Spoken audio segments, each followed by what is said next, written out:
UP में mafia और अपराधी मारे मारे फिर रहे हैं। या तो वो सरेंडर कर देते हैं या यूपी से भाग जाते हैं, क्योंकि योगी ने कहा था कि अपराधियों की यूपी में कोई जगह नहीं, वो तो जेल में ही सड़ेंगे।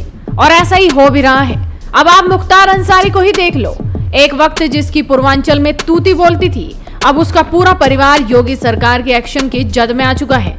कहीं संपत्तियों की कुर्की हो रही है तो कहीं बुलडोजर चल रहा है।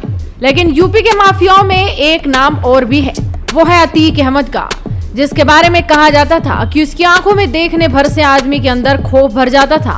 लेकिन वो अतीक अहमद अब जेल में सड़ रहा है।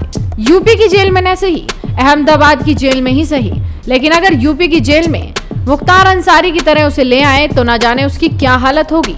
लेकिन अब अतीक अहमद को ना सही, कम से कम उसके बेटे को तो अकल आई, जो यूपी पुलिस के लिए सरदर्द बन चुका था। अब योगी के खौफ से उसने कोर्ट में सरेंडर कर दिया है। दरअसल उत्तर प्रदेश के बाहुबली माफिया अतीक अहमद के छोटे बेटे अली ने अदालत में आत्मसमर्पण किया है। अली पर 50,000 रुपए का इनाम घोषित था। वो पिछले 8 महीने से फरार चल रहा था। अब उसने कोर्ट के सामने सरेंडर कर दिया है। लेकिन अतीक अहमद का बड़ा बेटा उमर अभी भी फरार है। माफिया अतीक अहमद के छोटे बेटे अली पर मारपीट और रंगदारी मामले में केस दर्ज था। अली अपने वकीलों के साथ दोपहर करीब 12 बजे जिला कोर्ट पहुंचा और जुडिशियल मजिस्ट्रेट चतुर्थ शालिनी विधेय की कोर्ट में सरेंडर कर दिया। कोर्ट ने अली को 14 दिन की न्यायिक हिरासत में नैनी सेंट्रल जेल भेज दिया है। एसटीएफ की टीमें काफी समय से उसको तलाश कर रही थी, लेकिन अब अली ने जुडिशियल मजिस्ट्रेट कोर्ट में जाकर सरेंडर किया। बता दें कि दिसंबर 2021 में बेटे अली पर अतीक के ही एक रिश्तेदार ने मारपीट के साथ ही 5 करोड़ रुपए की रंगदारी मांगने का केस दर्ज कराया था। वो पिछले 8 महीने से पुलिस की गिरफ्त से बाहर था। यूपी एसटीएफ की टीम उसे लगातार तलाश रही थी।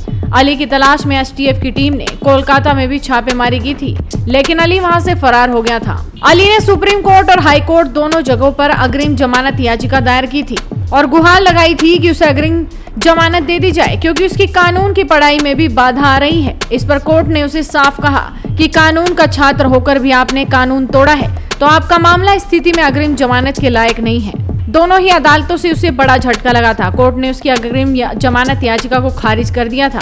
अब उसने कोर्ट में जाकर खुद ही सरेंडर कर दिया। जब एसटीएफ के साथ साथ प्रयागराज की पुलिस भी लगातार उसे खोज रही थी, उस वक्त वो पुलिस को चकमा देते हुए कोर्ट में जाकर सरेंडर करने पहुंच गया। बता दें कि अतीक अहमद पहले से ही अहमदाबाद की जेल में बंद है। वो कई मामलों में दोषी होने की सजा पिछले 3 साल से काट रहा है। वैसे भी यूपी में माफियाओं के खिलाफ योगी सरकार लगातार एक्शन मोड में है। मुख्तार अंसारी के साथ ही अब माफिया अतीक अहमद की मुश्किलें भी थमने का नाम नहीं ले रही। और इन सब के बीच अतीक अहमद के छोटे बेटे ने कोर्ट में आकर खुद सरेंडर किया। शायद उसे खौफ था कि कहीं उसके घर पर बुलडोजर न चल जाए। फिलहाल देखना होगा कि अतीक अहमद का बड़ा बेटा आखिर कब तक सरेंडर करता है। तो आप भी अपनी नजरें बनाए रखिए, साथ ही इस वीडियो को शेयर कीजिए और जुड़े रहिए हेडलाइंस इंडिया के साथ।